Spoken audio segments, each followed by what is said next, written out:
Well, okay, so now it's that daytime video I promised in the previous. In the previous video I tried to show all this this scene here, but some elements is hard to see, of course, because it's dark. But let me also show you what you normally probably cannot see very well, and that's going to be in the room prior to entering the Count's room. There's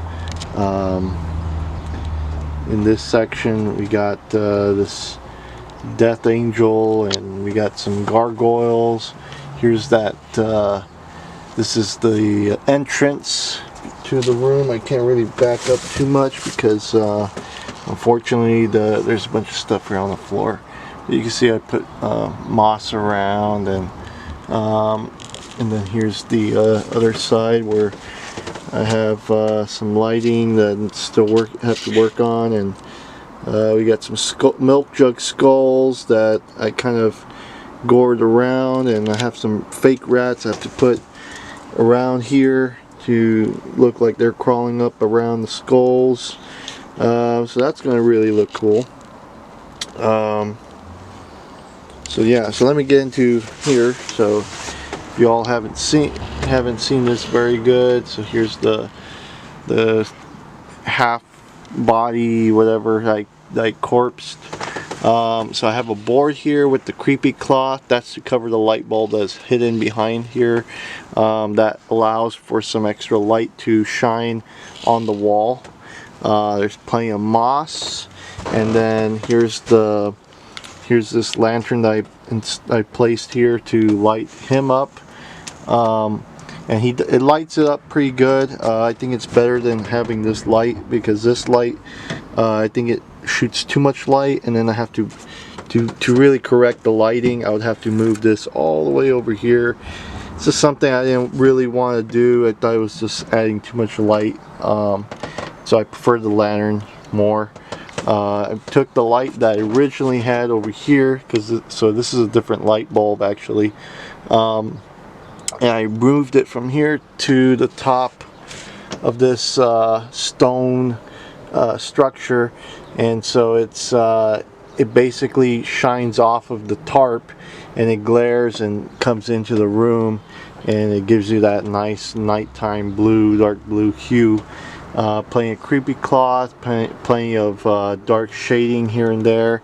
Here's this is the worshiper, the dead worshiper that I made. So it's pretty much just it's a plastic skull that I use cotton and paints to give it that look, like a mummified look. And then the rest of his body's covered in has PVC, which comes about waist height, and that's so people can still walk through here. There's not he's not a tripping hazard, and he's actually mounted in the back side to the wall.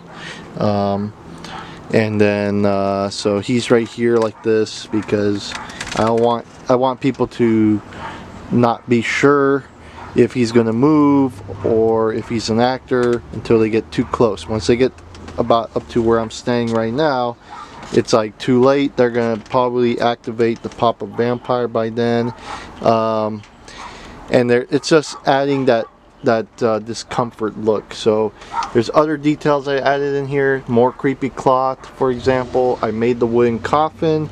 I mentioned that in the last video, but the other details you probably couldn't see very good is I added some it's a cloth that you use for lining for plant beds. I had some gray material of it, not a lot, but I had enough that I could cut up and just cover areas that I thought were just not looking the way I wanted them to look. So it at the end of the day, it kind of looks really good. And then so it's just another level of detail. And then and I painted his hands, so I mentioned that in the other video, but if you didn't see him very good, here's a better look. I removed the paper that was under his hands, so You can see the skulls I made there from last year. This is where the strobe comes out of, so it comes out of this fake window. And then we enter the other rooms. You can see I have a purple light shining from the corner up here, and then this allows everything to pop, all the colors to pop. And so all these colors are like neonish color schemes, and so I still have more like spider eggs to make and install in here. But yeah, this is how the spider room is coming out, and there's still more to do. As you can see, I started making some paper mache stuff to resemble like muddy looking walls, and I still have to paint that. But yeah, you can see I coarse them up using plastic paint, like a painter's plastic cover. So that's pretty much it so far. Did some more mudding up the walls here, doing like a mix, basically paper mache. But this all still needs more work. As you're going that way, you're gonna make a left-hand turn. When you get down this ramp, there's a bunch of stuff here I still have to deal with and use, and that chest I have to move it from there. Yeah, there's still so much work to be done, but yes, this section, hopefully the idea is that the spider stuff just pops out in your face, so it really just takes you different location or a different vibe than this room. This room really creeps you out, and this should be kind of like a break from that in terms of color schemes, so to help it stand out. I think it will be something very different than what I've seen most people do when they're doing spider scenes. So yeah, so that's pretty much it for this daylight video. Hope you enjoy it, and stay tuned for more updates.